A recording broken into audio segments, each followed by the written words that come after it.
دولدي صدح سنو يطبن سنو ماشي ربطكم بقارتو سفر دير بانو هري لكن سفر كيدين كاب بلابي إذن كاب بلابي سفر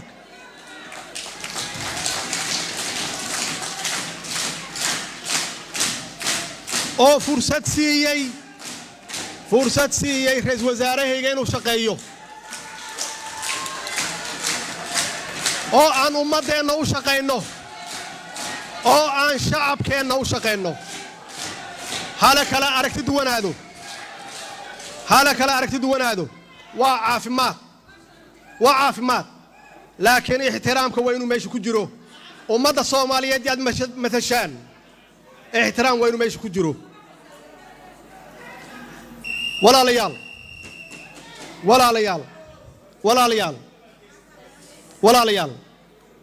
وعن ربا ولا ليال وعن ربا إن أندور قضبوط أن كدر هالكن وأركا يقفك في رمبيك هاي وقت ما هيو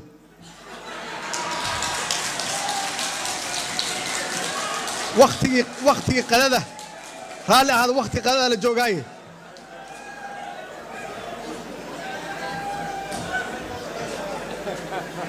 walaal sanadkiiba hadii mar hadii la soo yimaado sanadkiiba hadii la soo yimaado in la dhageystaa wanaagsan walaalayaal si aanu xaqiijino marka arrimaha amniga oo muhiim noo ah si aanu xaqiijino higsigeena qarannimo waxa dawladdan ay xoog saartay sidii ay wax uga qaban lahayd nabadgelyada dhaqaalaha iyo siyaasadda iyo dabcan la dagaalanka musuqmaasuq tan iyo intii aad doorateen waxaan si aan kala go' lahayn aan isku hawlay inaan dhisno ama aan dhisno hay'adaha amniga oo ay ka turjumi karaan marxaladda amni ee dalka hadda uu ku sugan yahay annagoo ka shaqeynayna annagoo kaashanayna golayaasha dawladda oo idinka koow aad ka tihiin iyo guud ahaan shacabka wanaagsan ee Soomaaliyeed oo naga mudan inaan adeegooda siino waxa alla mahadiisa inay noo suurta gashay inaan guulo waaweyn aan ka gaarnay sugidda amniga dalka iyo la dagaalanka cadawga ummadda Soomaaliyeed laakiin meeshaan rabnay wili maynan gaarin arrintaani iskama imaanin waxay ku timid naftooda hurayaasha ciidanka qalabka sida oo dhiigooda u huray siday ummadda Soomaaliyeed ay nabad ay ugu noolaan lahayd sidaas awgeed anigoo ka duulaya sidii aan u ilaalin lahayn niyadda iyo hamiga wiilasha iyo gabdhaha Soomaaliyeed oo maalin walbaba heeganka oo qorraxda taagan dhaxantana taagan sidii ay dalkooda iyo dadkooda ay u daafici lahaayeen waxaan xaqiijinay in mushaharaadkooda iyo baahiyooyinkooda gaarka ah oo asaasiga ahaa ee ciidan ay helaan bil walba oo joogta ah oo waliba aan u kordhinay mushaharkooda taas waxay qayb ka tahay natiijooyinka lama ilaawaanka ah ay gaareen ciidamadeena qalabka sida waxaan leeyahay ciidamada qalabka sida guulaysta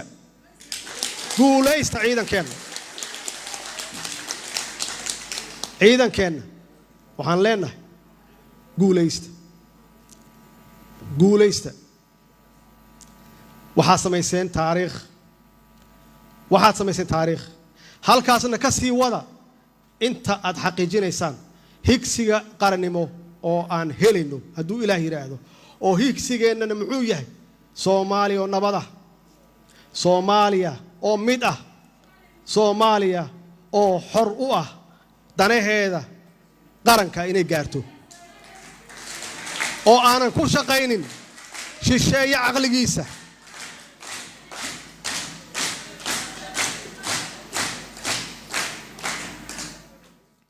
waxaan shaki ku jirin in dib u dhiska ciidanka uu ahaa shaqo aad iyo aad u dhib badan oo u xoog badan runtiina ay ahayd in mar hore la bilaabo laakiin waxa alla mahadiisa ah inaan hadda ku guulaysanay inaan taagno tiirarkii aasaaska u ahaa ciidanka Soomaaliyeed oo tayo leh guulaha uu ciidankeena gaaray waxaad ka dareemi kartaan amniga magaalada Muqdisho inkastoo ay safar ka qodneen wali tusaale ahaan saddexdii bilood ee ugu horeysay ee sanadkii 2018 waxa magaalada Muqdisho ka dhacay 182 fal dambi halka saddexdii bilood ee ugu horeeyay ee sanadkii 2019 waxa ka dhacay 74 fal dambi sanadkan aan ku jirno saddexdii bilood ee ugu horeeyay waxa ka dhacay 24 fal dambi fari kama qodna ilaa aan geena meel hoose haduu Ilaahay yiraahdo waxaan mar kale shacabka Soomaaliyeed iyo hay'adaha kala duwan ee dawladda oo idinku koow aad ka tihiin aan ku boorinayaa inaan si wada jira looga wada shaqeeyo sidii kor loogu siiyay qaadi lahaa kalsoonida iyo wada shaqeynta ka dhaxaysa shacabka Soomaaliyeed iyo ciidanka qalabka sida ogeysiinta mudanayaal iyo marwooyin waxaan waqti hore aan bilownay inaan dhisno ciidan Soomaaliyeed oo isku dhafan si aan u helno ciidan qaran oo ka howlgali kara dhammaan dalka qaybihiisa oo dhan waxaan sidoo kale wadnaa qorshayaal aan kala shaqeynayno AMISOM African Union European Union iyo qaybaha kala duwan ee beesha caalamka kuwaasoo ujeedkoodu yahay sidii aan si dhameystiran uga la wareegi lahayn mas'uuliyadda nabadgelyo ee dalkeena muddo dhow haduu Ilaahay yiraahdo waxa la yiraahdaa transition plan yaa la yiraahdaa waxa arintaani marka ay hirgasho noo suurta galaysa koow in aan anagu qaadano mas'uuliyaddeena nabadgelyo ee dalkeena labo in aan la wareegno walaalaheena AMISOM oo maalin iyo habeen difaaca dhiigooda noo huray inaan kala wareegno hawsha waliba inaan wadamada deeqaha bixiya inaan ka nasino culayska dhaqaale ay ku bixiyaan ciidamadaas oo aan isku filnaano haduu Ilaahay yiraahdo si ujeedooyinkaas difaaca loo gaaro waxaan mar kale shacabka Soomaaliyeed aan ka codsanayaa inay garab istaagaan ciidankooda geesiyaasha ah dhinac walba inay garab istaagaan mudanayaal iyo marwooyin arrimaha dhaqaalaha waxa xusuus mudan ama xusid mudan in muddadii ay dawladdan jirtay aan wax badan ka qabanay dhinaca kobcinta dhaqaalaha sidaas awgeed marka laga reebo dhibaatooyinkii dhaqaale xumo ee keentay caabuqa corona waxaan alle mahadiisa ah inaan ku guuleysanay inaan sanad walba aan kor u qaadno dakhliga dawladda ee gudaha kaas oo ay sabab u ahayd in aan la dagaalano musuqmaasuqa iyo hufnaan la'aanta dhaqaalaha waxaan idin xaqiijinaynaa inaan si wadi jira ama aan si wadi doono la dagaalanka musuqmaasuqa haduu eeba yiraahdo waxaan sidoo kale maragma doonta ah in hay'adaha lacagaha adduunka ee loo yaqaan IMF-ka iyo bangiga adduunka World Bank ay qoraaladoodii ugu dambeysay ay qireen in qaab xisaabeedka dawladdan uu yahay mid hufan oo daahfuran taas oo noo sahashay in laga cafiyo deymahaas tirada badan ee Soomaaliya lagu lahaa in ka badan 50 sano mudanayaal iyo marwooyin intaasoo idil waxaad ka ahdeen qayb maxaa yeelay xasiloonida dalka idinka iska lahaa garsoora arrimaha garsoorku waa dhexaadka nolosha ummadda Soomaaliyeed ummad kasta oo doonaysa inay nabad iyo xasilooni ku noolaato sidaas awgeed waxaan isbedel joogto ah aan ku wadnay hay'adihii garsoorka si aan u gaarno higsigeena qarannimo waxaan bilownay inaan hay'adaha garsoorka hay'adaha cadaaladda aan salka ka soo dhisno waxaana arintaasi soo nooleysay kalsoonida ay shacabka Soomaaliyeed u qabaan garsoorkooda sidoo kale si aan sare u qaadno tayada garsoorayaasha maxkamadaha waxaan hirgelinay imtixaano furan oo qof walba oo Soomaaliya uu ka qayb gali karo si aan u xulanno garsoorayaal u carbisan aqoonna u leh shaqada loo igmaday mudanayaal iyo marwooyin hawlahaas oo dhan waa bilaaw mudanayaal iyo marwooyin waxaan ayana ahmiyad inoo leh dib u eegista iyo dhamaystirka dastuurka qaranka waxaan idiin soo jeedinayaa in idinka oo la shaqeynaya hay'adaha kale ee dawliga ah in ay khusayso arrintan in kalfadhigan waqti badan la geliyo sidii loo dhamaystiri lahaa dastuurka qaranka si markaas ay shacabka Soomaaliyeed ay u helaan fursad ay ugu codeeyaan isla markaasna ay ku dhaqan galiyaan arrimaha dibadda dawladdu waxay muddadii ay shaqeynaysay ay hirgelisay siyaasad arrimo dibadeed oo ku dhisan is-ixtiraam wada shaqeyn iyo isfaham waxaan qayb horyaal ah ka noqonnay ku soo dhawaashaha iyo wada shaqeynta gobolka Geeska Afrika si gobolku u helo xasilooni iyo horumar dhaqaale waxaan sida la socotaan aan si dhow arrimaha Geeska Afrika aan uga wada shaqeynaa dhammaan madaxda Geeska Afrika in si ixtiraam ay ku jirto aan faragelin isugu samaynin aan isaga kaashanno arrimo badan ay ku jiraan dhaqaalaha meelna looga soo wada jeesto waxyaabaha xasilooni darrada ku keeni kara gobolka guud ahaan ama gaar ahaan qaybaha ka mid gobolka sidoo kale waxaan rabaa inaan idin cadeeyo in dantu ay ku jirto wada shaqeyn haddii noqoto dawladaha dariska ah in la iskaashado daris wanaag in lagu wada noolaado waxaan ballan qaadaynaa in dhankeenna arrintaasi aan ka shaqeyno annagoo wax gorgortan ah marna aynan ka galaynin qaarnimada Soomaaliyeed iyo midnimada Soomaaliyeed mudanayaal iyo marwooyin arrimaha bulshada waxaan rabaa inaan halkan maanta aan uga hambaliyeeyo dhalinyarada Soomaaliyeed meel kasta ay joogaan oo runtii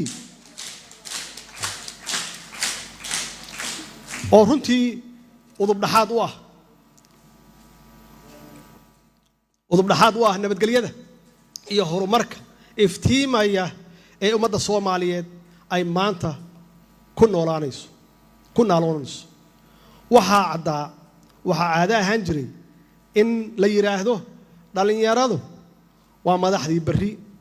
laakiin annagu waxaan idin leenahay dhalinyarada Soomaaliyeed waxaad tihiin madaxdii maanta waxaana shaki ku jirin annagoo ka duulayna mabaadiidaas aan dhalinyarada Soomaaliyeed u igmanay qaybaha ka mid ah mas'uuliyadihii ugu muhiimsanaa ee dalka ee dhinaca nabadgelyada dhinaca dhaqaalaha cadaaladda siyaasadda iyo arrimaha bulshada waxaan ballan qaadayaa inaan sii wadi doonno arrintaas hadduu Ilaahay yiraahdo si aan u xaqiijinno doorka muhiimka ah ee dhalinyarada Soomaaliyeed ay ku leeyihiin hoggaanka iyo dib u soo nooleynta qaranimada Soomaaliyeed si kastaba ha ahaatee waxaan rabaa inaan dhalinyarada aan uga digo kuwa doonaya dhiigga dhalinyarada inay jaranjaro ay ka dhigtaan waxaan u sheegayaa dhalinyarada in aysan mar dambe aysan noqon aan loo isticmaalin dadka la yiraahdo ma liibaanaha lagu liibaano ma liibaanaha laguma liibaano dhalinyaradu inay ka fogaadaan 30 sano oo khibrad ay leeyihiin waa la soo shitay dagaal qabiil baa la soo galiyay haddana waxaa lagu wadaa dagaal argagixis dhalinyarada Soomaaliyeed intuu waqti ka lumi karo waa ka lumay maanta waxaa loo baahan yahay in mustaqbalkooda ka shaqeeyaan dawladdii kala shaqeyn lahaydna waa annaga mudanayaal iyo marwooyin shacabka Soomaaliyeed wuxuu soo maray marxalado badan oo aad u adag dagaal qabiil dagaal argagixisnimo abaaro iyo daadad dadkii iyo dunyadii halakeeyay iyo wax la mid ah wax kasta oo na soo maray waxa alle mahadiisa inaan wali Soomaali ay taagan tahay inaan wali aan jirno insha Allah Soomaalina waa jiri doontaa hadduu Ilaahay yiraahdo waxaan marka shacabka Soomaaliyeed meel kasta ay joogaan khaasatan dhalinyarada aan ka codsanayaa inay laban dadaalkooda ku aadan wada shaqaynta ay la leeyihiin dowladooda iyo ciidamadooda si aan uga gudubno masiibooyinkaas dabiiciga ah iyo kuwa dadku ay sameeyeen ee dalkeena halakeeyay waxaa sidoo kale ummadda Soomaaliyeed aan ka codsanayaa inay nagu taageeraan sidii loo heli lahaa dowladnimo Soomaaliyeed oo ka hufan qabyaaladda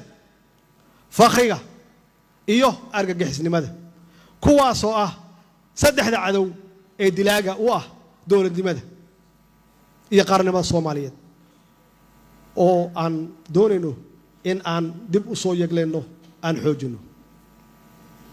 mudanayaal iyo marwooyin waxa aan si nasasho la'aan ah aan isugu day inaan kor u qaadno xiriirka ka dhaxeeya dowladda federaalka iyo dowlad goboleedyada xubnaha ka ah xiriirkaasi oo ku dhisan wada tashi iyo isfaham iyo in la xurmeeyo dastuurka ku meel gaarka ah ee qaranka dadaaladaasi waxay qayb ka ahaayeen sidii loo gaari lahaa higsiga guud ee dalkeena iyo dalka Soomaaliyeed waxa alla mahadiisa in aan guulo ka gaarnay dib u heshiisiinta iyo dib u dhiska dowlad goboleedyada shacabkooda matala danaha shacabkoodana ka shaqeeya waxaan gaarsiinay dowlad goboleedyada gargaar caafimaad COVID-19 oo ah ka hortagga iyo la dagaalanka caabuqaas inta tabarteenu ay tahay waxaan gaarsiinay dhaqaale gargaar ah kuwa musiibooyinka fatahaadaha iyo daadadku ay waxyeelayeen mudanayaal iyo marwooyin dadka Soomaaliyeed waa dad waala ah oo aan kala maarmin waana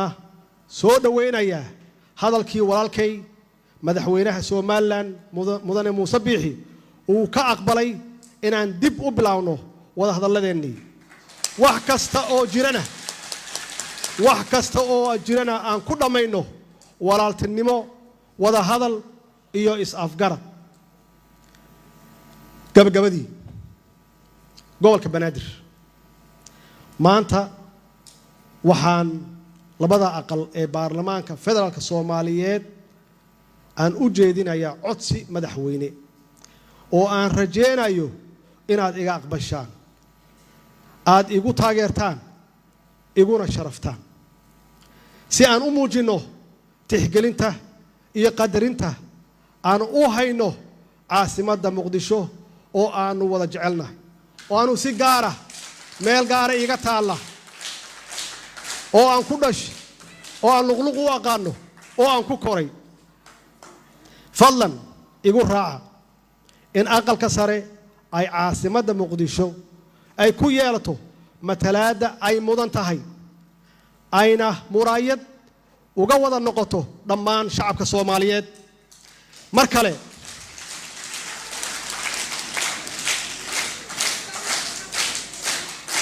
waa mahadsantihiin mar kale waxaan ummadda Soomaaliyeed meel kasta oo ay joogaan aan ugu baaqayaa inay ka qayb qaataan dib u dhiska dib u heshiisiinta nabadgelyada dalka horumarinta dhaqaalaha dib u dhiska adeegyada bulshada sida iskuulada iyo xarumaha caafimaadka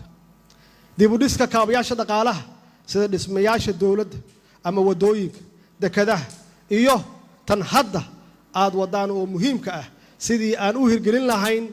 doorashooyinka soo socda waxaana idinku dardargelinayaa ama idinku dardaarmayaa inaan ka difaacano dalkeenna inaan diinteenna aan difaacano ka difaacano argagixisada inaan ka difaacano qabyaalistayaasha ama qabyaaladda inaan ka difaacno in aan la dagaalno fakhriga waa saddexda cudur ee dilaaga u ah dowladnimada Soomaaliyeed iyo qaranka Soomaaliyeed waxaan si rasmi ah aan ugu dhawaaqayaa inuu idin furmay ama idin furan yahay kal fadhiga toddobaad والسلام عليكم ورحمة الله وبركاته. dadku way fadhiyaan madaxweynaha baa baxaya dadka kale oo dhan waa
guddoonka iyo guddiyo madaxweynaha